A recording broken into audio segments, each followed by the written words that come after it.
Hi, we're WISER Systems. I'm Seth Holler, CEO. I am Logan Maxwell, wearer of many hats. So, no doubt everyone, or almost everyone, has heard of AirTags. Yes, or Tile also is a very similar product. Fair point. You tag items, and you know where they are with your iPhone. And you can look on the map, right? Yep. And on more than one occasion, when we have visited sites, those sites have either experimented with AirTags for their own industrial use, or they've thought about it. So Logan, why don't you expand a little bit on that? Yes, so it's very common, I've seen it many times actually, where it's a great way to get started. It's an easy in to see locations on a map and figure that out and kind of prove out that conceptually this is something that can be done. Right? And it's a great little pilot concept. There are some limitations inherent with the Apple AirTag technology that make it difficult to scale to an industrial sense. Sure. And I think namely, number one, is that you are limited with the amount of tags you can have per phone. 16? 16, for my knowledge. That could change. I mean, fact check us. It's probably like 18 or something, but 16 to my knowledge I think is per phone, right? So that isn't to say you might be able to use them for that application if you have less than 16 things and all of your guys have iPhones, right?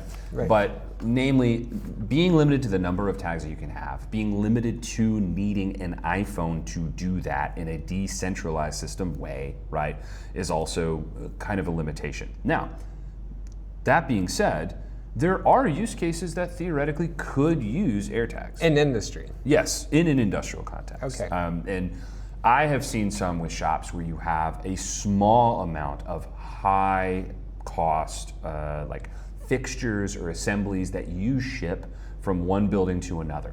You have a distributed array. Or from one city to another? Oh, these are different cities. Yeah, absolutely. So we're talking different cities, different continents even, and they're shipping them and sharing them between their buildings, and they just need to know, is it at that building or is it that building, right? Not necessarily need to know where it is to the meter, to the arm's length of where it is in the facility. They just need to know that it's at that building so they can keep count of it, right? That's a great use case for using kind of a decentralized iPhone-based system. Throw a tag on, off it goes. Hey, there it is at that facility, there it is at that facility, right? Right. Where it falls short is when you have many, many things inside of a large facility, right? And that's where WISER comes in, and basically very similar in a sense, a Tile or AirTag, you're putting it on your item, right?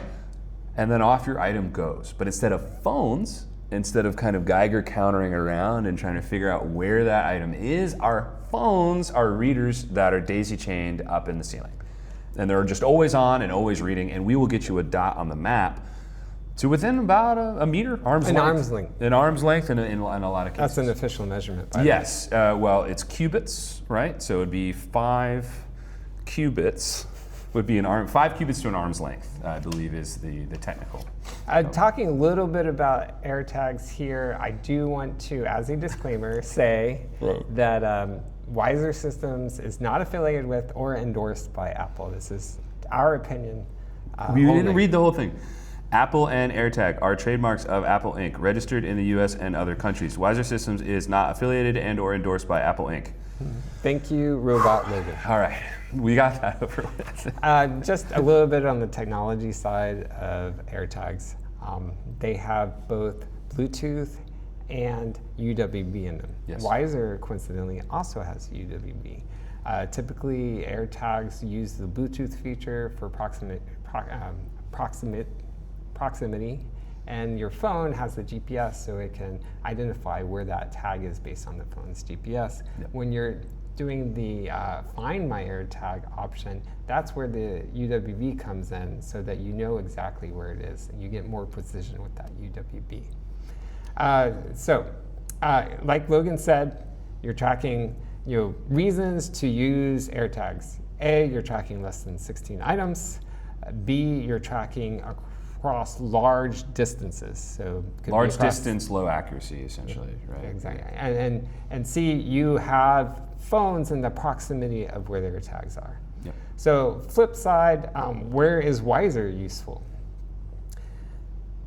You have You don't necessarily have phones. It's in a facility.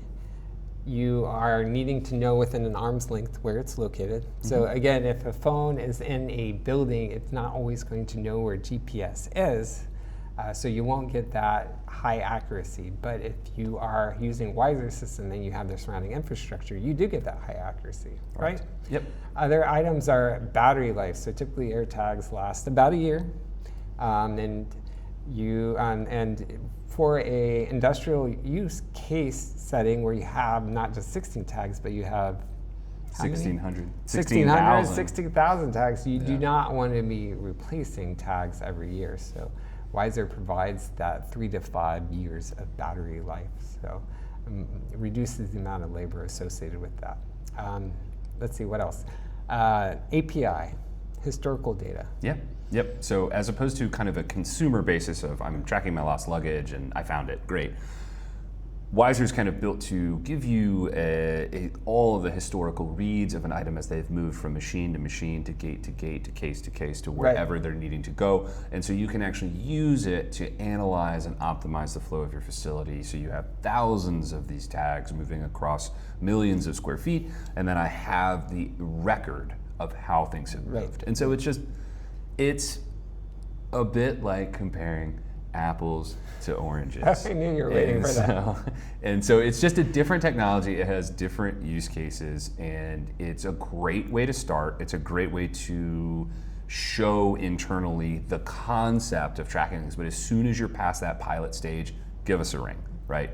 As soon as hey, we've reached the limitation of our ability to pilot this quickly, we are basically the industrialized AirTag. So if you're thinking, wow, it would be great if there was an industrialized, scaled AirTag built for manufacturing in highly reflective environments, guess what? You're already watching the YouTube video, so just go to the website.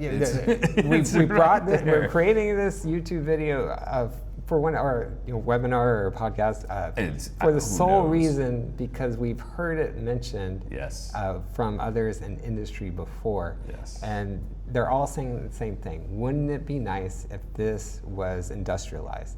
Namely, being able to have standard access, the number of tags you can track, historical information, and lasting longer in battery life. So if you have interest, you've thought, hey, wouldn't it be great if I could use an AirTag but in an industrial setting, please give us a call. Happy to talk to you. Call, contact form, there's a contact email, LinkedIn, social medias of sorts. Any way you want to get in touch, we will be there. It's very simple.